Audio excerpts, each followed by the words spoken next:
Isa pang Pilipino ang kumpirmadong namatay sa Israel matapos itong atakihin ng militanteng grupong Hamas. Kinumpirma ng Department of Foreign Affairs na ang 49 na taong gulang na babaeng OFW na tubong Negros Occidental ang ikatlong Pilipinong nasawi sa gitna ng gyera sa Israel. Sa isang press briefing sa Malacanang, sinabi ni DFA Undersecretary Eduardo De Vega na isa ang OFW na nagtatrabaho bilang caregiver sa mga umattend ng isang malaking music festival na inatake ng Hamas. Dagdag pa ng opisyal, natagalan ng otoridad sa pagkilala ng mga namatay dahil kailangan pang isa-ilalim sa DNA testing ang bawat katawan na na-recover sa site.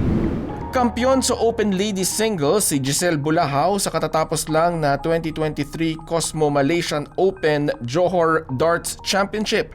Tinalo ni Bulahaw sa finals si Mahi Bosmia sa score na 3-0 at nag-third place naman si Maymay Santos. Tumapos naman ng runner-up si Bobby Geba at third place si Joel Hizon. Nasungkit ni Krisha Makatula at Grace Jella ang bronze medal sa women's doubles event sa International Bowling Federation World Championships sa Kuwait. Yumukuman laban sa Singapore ay ito ang unang medalya ng Pilipinas ngayong 2023 sa women's doubles.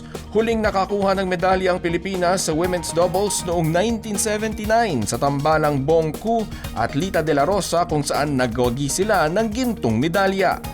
Manatiling nakatutok sa may init na balita, Zandro Ochona para sa All TV News.